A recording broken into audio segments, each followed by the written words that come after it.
একটি মানুষ ভূমিষ্ঠ হওয়ার থেকে তার যৌবন অবধি তার জীবনটা যেন একটি পদ্মর শত বিকশিত পাপড়ির মতো চলতে থাকে। তারপর সময়ের কঠিন গ্রাসে যখন তার কালো রেশমি চুলে সাদা সুতোর আগমন হয়, তখন তাদের সেই জীর্ণ শীর্ণ দেহ মন নিয়ে তারা যেমন অসহায় আর নিজেকে বোঝা মনে করেন, তেমনি কিন্তু তাদের পরবর্তী প্রজন্ম বুঝিয়ে দেয় যে তারা কত অবাঞ্ছনীয়। তাদের তখনকার যে অসহায় আর্তনাদ পৌঁছে যায় কিছু অনুভূতিশীল মানুষের অন্তর্মহলে, আর সেই সব মহান মানুষ তখন তাদের সেবার হাত বাড়িয়ে দেয় এইসব মানুষের প্রতি, আর সৃষ্টি করেন ভারতীয় প্রাচীন আশ্রমিক পুণ্যভূমির। আর সেরকমই এক পুণ্যভূমি যার নামটাও ইকুয়ালি সুন্দর, দেবাবাসে আজকে আমি যে আসতে পেরেছি, আমি নিজেকে অত্যন্ত সৌভাগ্যবতী মনে করছি। আর এই যে দেবাবাস, এটা শুধু অসহায় মাদের থাকা বা খাওয়ার আবাসন নয়, এইখানে নিজেদেরকে নতুনভাবে ডিসকভার করার একটা জায়গা। আসুন আজকে আমরা আমাদের এই শোতে স্বাগত জানাই এই দেবাবাসের যিনি স্রষ্টা, গৌতম বর্মন মহাশয়কে। প্রভু কি আছে আমার, তুমি ছাড়া প্রভু কেউ নেই গো আমার। প্রভু শেষের দিনে তোমার এই চরণে দিও গো আমায় আশ্রয়। গৌতম দা, সব থেকে প্রথমে আপনাকে আমার শোতে স্বাগত জানাই, নমস্কার। এবার যেটা মানে সব থেকে ইম্পর্টেন্ট আমার জন্য কোয়েশ্চেন, সেটা হচ্ছে ডিফাইনিং মোমেন্টটা কোনটা যেখানে আপনি মনে করেন যে না, আমি এই সকল অসহায় মাদের দিকে সেবার হাতটা বাড়িয়ে দেবো। এরকম পার্টিকুলারলি কোনো মোমেন্ট বলতে পারবো না, কিন্তু এটা একটা স্বপ্ন ছিল। আমি একটু মা ভালোবাসা, মা ঘেঁষা সন্তান ছিলাম। আর আমার আদর্শ একজন মানুষ আছেন, সেটা স্বামী বিবেকানন্দ।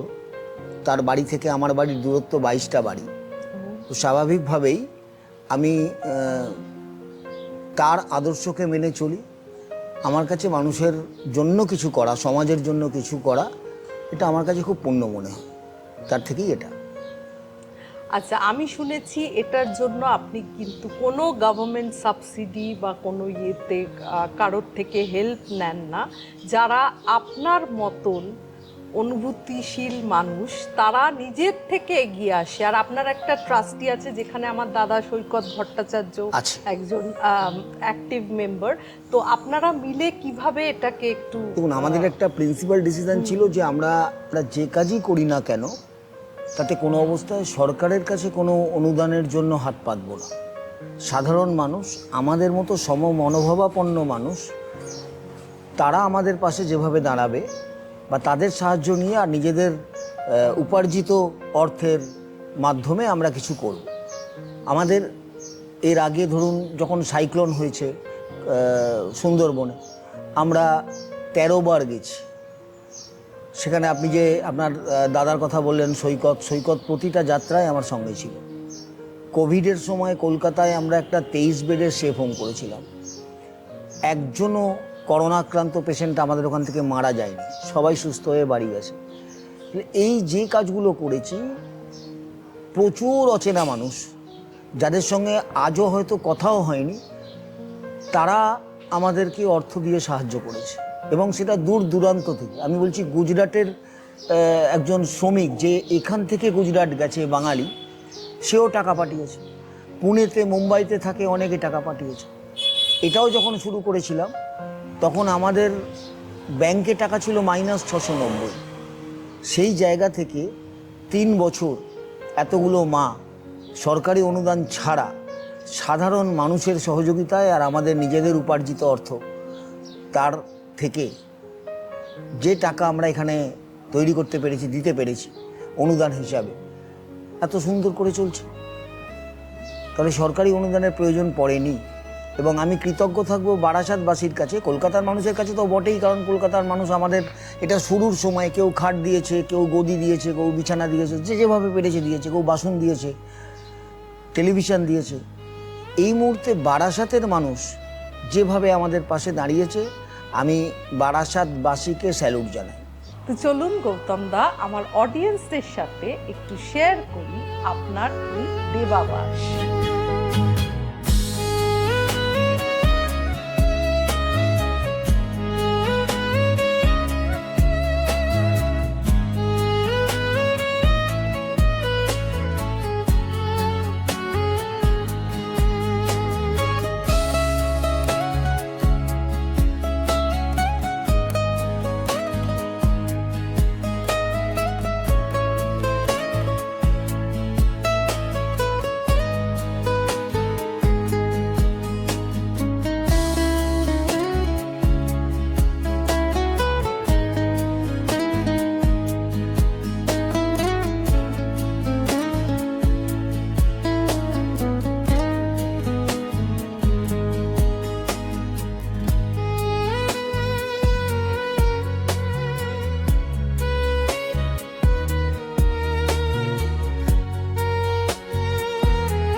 বৃদ্ধাশ্রম বললেই কিন্তু আমাদের মধ্যে কিছু প্রি কনসিভ নোশন কাজ করে, যেগুলো কিনা একটুখানি নেগেটিভ। কিন্তু আজকে আমি এই দেবাবাসে এসে বুঝতে পারছি যে যেই সব স্টিরিওটাইপস আছে সেগুলো কিন্তু একদম ব্রেক করে গেছেন এই সব মাদেরকে দেখে।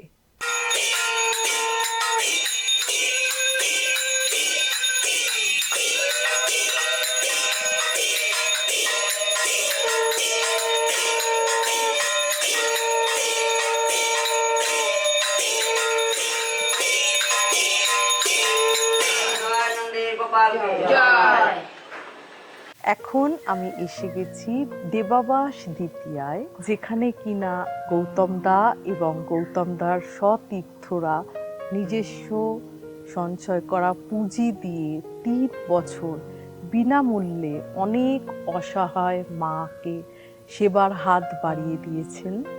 কিন্তু in the long run sustain করার জন্যও তো আপনারা বুঝতে পাচ্ছেন কতটা অর্থের প্রয়োজন। এই যে ওনাদের এন্ডেভারটা, সেটাই কিন্তু এরকম অনেক বৃদ্ধ বৃদ্ধা আছেন যারা আর্থিকভাবে সচ্ছল, তাদের জন্য ওনারা একটা নতুন ইউনিট করেছেন। কারণ বুঝতেই পাচ্ছেন এত বছর ধরে, প্রায় 3 বছর ধরে ওনাদের যে সঞ্চিত পুঁজি সব কিছু ওনারা উজাড় করে দিয়েছেন এই অসহায় অবহেলিত মাদের জন্য। এবার এই যে ওনাদের নতুন প্রকল্প, সেখান থেকে যা অল্প বিস্তর একটু বেনিফিট হবে সেটা কিন্তু ডিরেক্টলি ট্রান্সফার হয়ে যাবে ওই সেগমেন্টে। আর এই রকম সমাজসেবী আর মানব দরদী মানুষরা যারা এই রকম কর্মে ব্রতী হয়েছেন, তাদের জন্য আমার তরফ থেকে উজ্জ্বল ভবিষ্যতের অনেক অনেক কামনা। নমস্কার, এখন বসে আছি দেবাবাস দ্বিতীয়ায়। এটা আর একটা বৃদ্ধাবাস। দেব আবাসকে বাঁচানোর জন্য এটা আমি একটা কথাই শুধু বলবো যে দেব আবাসটা হচ্ছে একটা পেশেন্ট, আর এটা হচ্ছে অক্সিজেন সিলিন্ডার।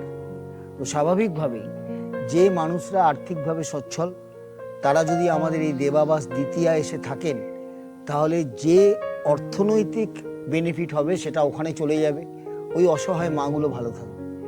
দেবাবাস দ্বিতীয়া ঠিকানা হচ্ছে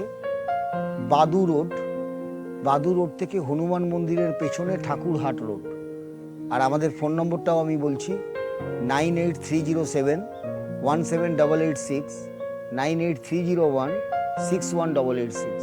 এই দুটো নম্বর আমাদের রয়েছে। আপনারা এখানে আসুন, এখানে থাকুন। এই আমাদের প্রথম মানুষ যিনি দেবাবাস দ্বিতীয়ায় আছেন, বারাসাতের মানুষ অজিতবাবু। উনি ভালো আছেন, সুন্দর আছেন, সুস্থ আছেন, আনন্দে আছেন। ওই উনিও বলছেন ভালো আছেন। তাহলে এটাই আমাদের কাছে মূলধন, যে ওনারা ভালো থাকুন, এটাই চাই। আর আপনাদের যে যারা থাকবেন তাদের পয়সায় যে এক্সট্রা পয়সা হবে, ওই মানুষগুলোও ভালো থাকুক, এটাই চাই।